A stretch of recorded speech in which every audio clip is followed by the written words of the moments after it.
Atal Bihari Vajpayee ji led NDA government, when they took the office, the gross NPA, GNPA ratio in public sector banks was 16%, and when Atal Bihari Vajpayee ji left the office of Prime Minister, he brought it down to 7.8%. Thanks, Atal ji. Thank you very much.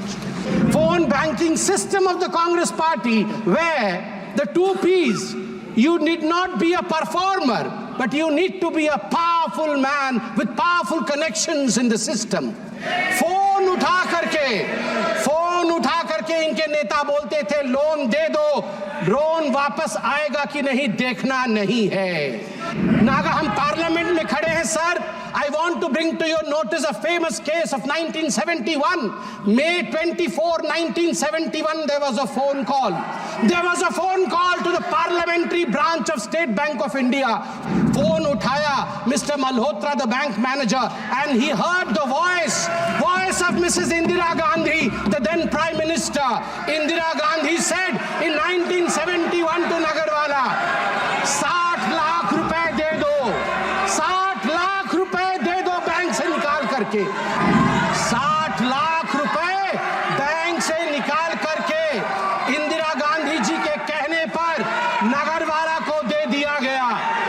बाद में इस पूरे issue पे Reddy commission बैठा, इंदिरा जी का नाम तो नहीं आया, मगर उनको क्लियरेंस भी नहीं मिली पूरी तरीके से। आज भी बैंकिंग फ्रॉड का thrilling story, mysterious story of the banking fraud during Indira's time is Nagarwala case, phone banking system. आपने मुझे आज मौका दिया है बैंकिंग लॉ अमेंडमेंट बिल 2024 पे अपनी प्रस्तावना को रखने के लिए। जहां तक बैंकिंग सेक्टर का विषय है, इसमें कोई दो मत नहीं है कि आज हिंदुस्तान पूरे विश्व में चौथे नंबर की अर्थस्थिति पे है, इकोनॉमिक पोजीशन पे है, और प्रधानमंत्री नरेंद्र मोदी जी का जो स्वप्न है, जो साकार होने वाला है उनके इसी टर्म में, India is going to become the third most powerful economy of the globe. प्रधानमंत्री माननीय नरेंद्र मोदी जी ने 2047 तक विकसित भारत, इसका स्वप्न देखा है, ये साकार हो रहा है। तो इसलिए बैंकिंग सिस्टम एक रोबोस्ट तरीके से काम करे, उसमें रिफॉर्म्स हो, ये अनिवार्य है।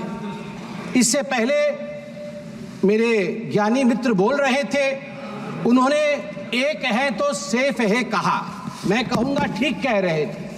जब recognition of the problem in the banking sector, recognition of the problems in the banking sector, and then recovery and resuscitation, recapitalization of the public sector banks और reforms, जब ये चारों आयाम एक हो जाते हैं तो पब्लिक सेक्टर बैंक सेफ हो जाते हैं। जब रिफॉर्म्स एक हो जाते हैं तो बैंक सेफ हो जाते हैं। और मोदी जी जब कहते हैं एक है तो सेफ है, वो केवल हम सब के लिए एक मंत्र नहीं है, वो हम सब के लिए हर धारा में, चाहे बैंकिंग रिफॉर्म्स के लिए भी ये महत्वपूर्ण है। As far as the amendment of the banking sector is concerned, permit him to speak. It is to streamline the banking operations, to align them with the contemporary financial practices. It is the commitment of Prime Minister Narendra Modi to improve the bank governance, and it is to enhance the investors' protection. Also, to enhance the depositors' protection. As far as this amendment is concerned, let me also thank the Honorable Prime Minister and the Honorable Finance Minister who is present in the House, that in fact in this amendment, the number of nominees have been increased. We are talking about the middle class. Today, a middle class person can nominate 4 nominees in succession और simultaneously.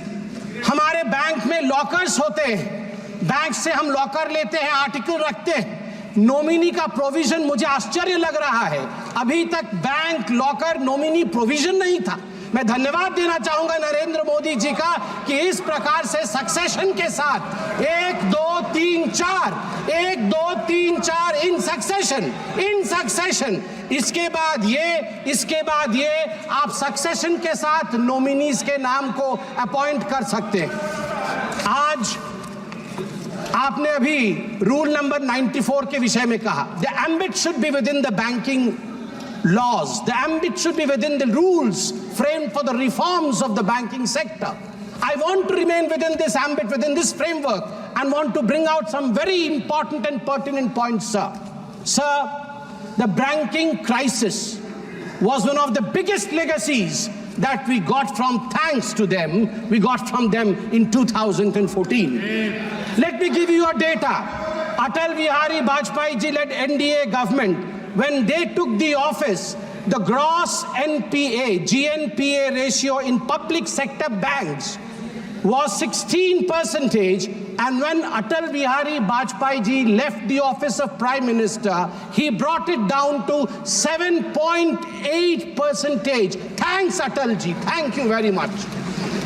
In September 2013, when they were in governance concluding side, this ratio went up to 12.3%. Atal ji had given them 7.8%. It went up thanks to the phone banking system. Dada, ठीक আছে तो English टा? Phone banking system. Phone banking system. You are trying to improvise upon me, so I thought I'll take your permission and I'll seek your permission. Phone banking system of the Congress Party, where the two P's, you need not be a performer, but you need to be a powerful man with powerful connections in the system. Phone उठा करके इनके नेता बोलते थे, loan दे दो, loan वापस आएगा कि नहीं देखना नहीं है। ये इसी फोन बैंकिंग सिस्टम का नतीजा रहा कि हम एनपीए में गले तक डूब गए थे। थैंक यू नरेंद्र मोदी जी, आपने इंसॉल्वेंसी बैंकिंग कोड लाके आज सिस्टम को सुधारने का काम किया है। आज हम आगे बढ़े। आज मैं हाउस से एक निवेदन करूंगा, मैं पहली बार का सांसद हूं, सब ज्ञानी गुणी लोग बैठे। नहीं, आप भी ज्ञानी है सर, मैं आपके ऊपर कोई आक्षेप नहीं लगा रहा।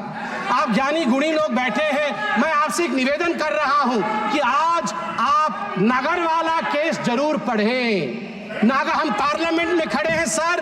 I want to bring to your notice a famous case of 1971. May 24, 1971, there was a phone call. There was a phone call to the parliamentary branch of State Bank of India. Phone uthaya Mr. Malhotra, the bank manager, and he heard the voice of Mrs. Indira Gandhi, the then Prime Minister. Indira Gandhi said in 1971 to Nagarwala, 60 lakh रुपए दे दो, 60 लाख रुपए दे दो bank से निकाल करके।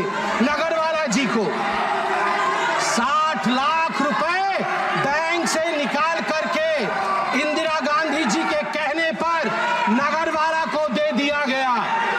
बाद में इस पूरे इशू पे रेड्डी कमीशन बैठा। इंदिरा जी का नाम तो नहीं आया, मगर उनको क्लियरेंस भी नहीं मिली पूरी तरीके से। आज भी बैंकिंग फ्रॉड का thrilling story, mysterious story of the banking fraud during Indira's time is Nagarwala case, phone banking system. सभापति महोदय, मैं आपको बताना चाहता हूं कि जहां तक ग्रॉस एडवांसेस है बैंकिंग सिस्टम का, ग्रॉस एडवांसेस, सभापति जी, मैंने ऐसा कुछ तो नहीं कहा है कि लोग मेरे पे नाराज हो रहे हैं। सभापति जी, जहां तक ग्रॉस एडवांसेस है पीएसबी, पब्लिक सेक्टर बैंक्स का, आपको जान के आश्चर्य होगा कि 2004 मार्च में ये 6.6 लाख करोड़ का था ग्रॉस एडवांसेस। जो ऋण दिया जाता है तुरंत वापस लेने के लिए, वो ग्रॉस एडवांसेस 6.6 लाख करोड़ का था। मार्च 2012 में जब इनकी सरकार थी यूपीए की, वो बढ़ करके ग्रॉस एडवांस 39 लाख करोड़ का बना, 39 करोड़ का बना। जिसको मन उसको उठा के लोन दिया इन लोगों ने, लोन वापसी नहीं ली। सभापति महोदय, मैं आज फक्र के साथ कहना चाहता हूं, प्रधानमंत्री नरेंद्र मोदी जी ने जब ऑफिस संभाला उसके पश्चात gross NPA of the state own lenders stood at 4.4% and net NPA at 1% at the end of September 2023. At the end of September 2023. अध्यक्ष महोदय, मैं बैंकिंग सिस्टम के लिए कह रहा हूं, our banking system was on ventilator. हमारा banking system ventilator पे था. It took a Modi ji to come rescue, recover and resuscitate. RRR. Telugu में अभी एक बहुत बड़ी मूवी है RRR.